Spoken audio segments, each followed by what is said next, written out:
Now, for much more on life, liberty, and the pursuit of happiness, really, we bring in Ms. Dana Perino, co-anchor of America's Newsroom, co-host of The Five, and a dear friend of mine, author of Everything Will Be Okay. We talked about the book on set. We did, and then the book just came out in paperback, so... Fabulous.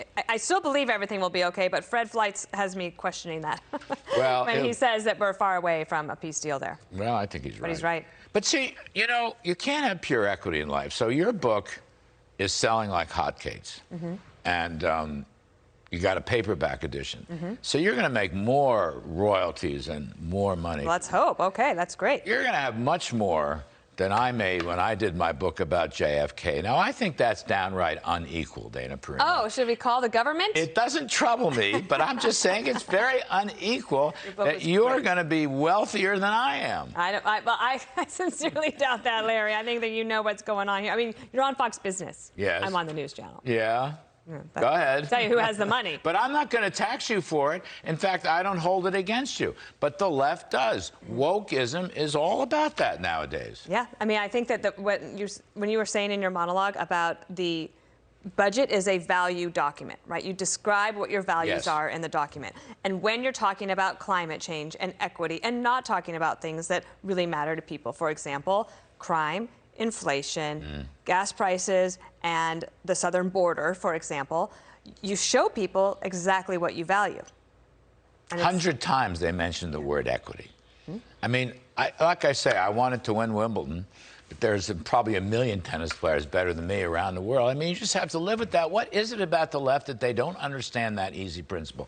Equal opportunity at the starting line, by law, but not at the finish line, not equal outcomes. We are different. Well, it's one of the things I actually do write this in my book about if a lot of young women today have a lot of anxiety about their careers, okay? And when I meet with them and do mentoring, and I know you do a lot of mentoring, I'm just struck by how worried they are about everything. And I really worried a lot in my 20s. And when I look back on my career, I realized I didn't have anything to worry about. Why?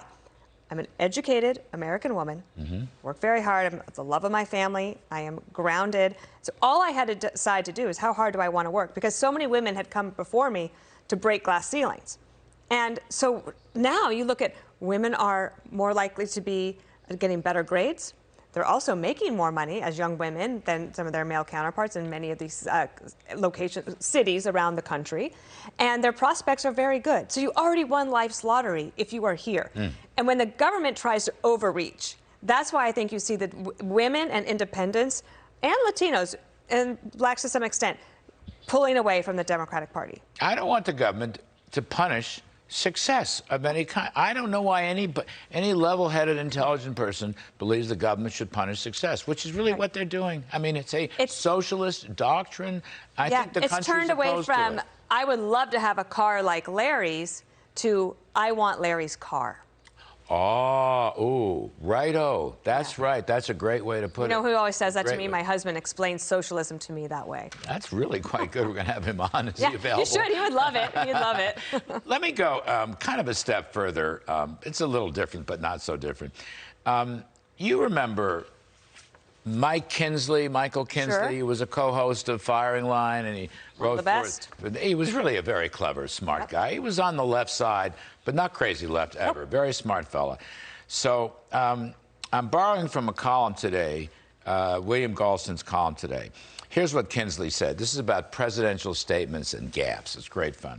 He said, a gaffe, this is what Kinsley wrote years ago, a gaffe is when a political leader tells the truth. Some obvious truth that he isn't supposed to say, okay? I just think that is a fabulous definition of a gaffe. Now, I want to come back to this conversation about what Joe Biden said the other day. For God's sakes, this man cannot stay in power, meaning Vladimir Putin. So everybody jumps around, and it was a regime change. Then they walked it back. But they didn't exactly walk it back, because he himself later then said, well, you know, that's my moral view, that's my personal view. But like Kinsley, I think that is the Biden truth. Now, you're probably going to disagree with me, but so far, Biden's been president, 14, 15 months. I think it's the best sentence in his presidency. It was from the heart, and the White House took less than 10 minutes to get walkbacks to reporters. Seriously, there's White House reporters that had walked the walkback from 5 different aides within 10 minutes. You've worked at a White House. Do you think that the communications team was able to go to the president after his speech in Poland and say, Mr. President, you just said these 9 words. Did you mean to say those? Mm-hmm. And if he says, yes, I did, then you deal with it. I don't think they asked him.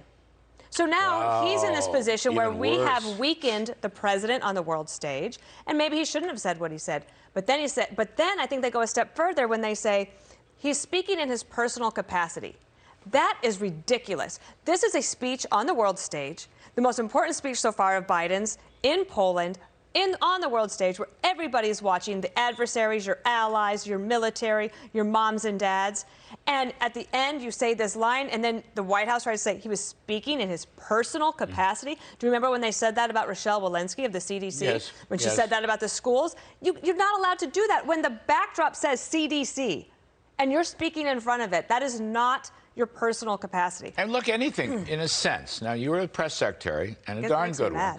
I worked in 2 administrations. Mm-hmm. Reagan used to say stuff, and you'd always get these anonymous sources, which were the liberal Republicans in the way. I mean, I was in the middle of all these arguments, who would try to walk it back. He wanted lower taxes. He wanted to defeat the Soviet Union. He said it was an evil empire. Didn't the staff not want him to say, Mr. Gorbachev, tear down this wall? Right. And his instincts the entire State Department tried to stop him from saying that. Peter Robinson, the speechwriter, will tell you that. The entire State Department, and he did it anyway. I'm just saying, it may have been a gaffe. Maybe Biden didn't say it in the right way. I don't know if Biden has any credibility or not, but I agree with him. Putin should not stay in power. The other thing that it did, though, is the president went over there to reassure NATO allies. Mm-hmm. They're all on the same page. He gives a speech. It's pretty pitch perfect. And at the end, he pulls the rug out from under them. I was trying to think of something that President Bush had said, 43. And do you remember right after 9/11, he's in the Oval Office throwing questions at him and said, Saddam Hussein says this about you. And he says, bring it on. Yes. No, it wasn't Saddam Hussein. I'm sorry. It was the Taliban or Al-Qaeda. He says, bring it on. Yes. And it was fabulous. Some of the media were like, oh, how dare he? He's such a cowboy. Even Mrs. Bush said, wow, that language is a little strong. But you knew he meant it. And he did mean it, and he was able to back it up. You know, I was a personal friend of W. I know, because then you would come and see him. All the time. And it was so fun. All the time. Always so fun to have you at the White House. But I'm just saying, your points are really important points. Presidents, they don't speak personally. They really do speak as presidents, okay? And I'm just saying, look, I am a big critic of Biden's presidency. I'm a big critic of his foreign policy. I'm a big critic of how he's handled Ukraine. But that one line, Putin should not remain in power, heck yeah, he was right. They shouldn't walk it back. And it was a gaffe, but really revealed the truth. Also, the difference is, though, when President Bush said, bring it on, he could back it up. When Biden uses these 9 words, he doesn't have the backup of his team. He's not led the country to that point. He's not talked to the NATO allies about that. And if he really did mean the Russian people are going to have to decide that, he could have ad-libbed those words, too, but he didn't. And so he's not a senator anymore. When you're a senator, you can say anything and nothing matters. When I was a press secretary, I could say things, I wasn't going to cause a war. But when you're president of the United States, everything you say matters. I know. I got it. But the gaffes tell the truth. I love that. It's a good one. Dana Perino, folks. Terrific stuff. You can catch Dana weekdays, America's Newsroom, 9 to 11 a.m. Eastern, and on the 5 at 5 p.m. Eastern on Fox News. Thank you, Dana. I better get down there. Terrific stuff. I appreciate it.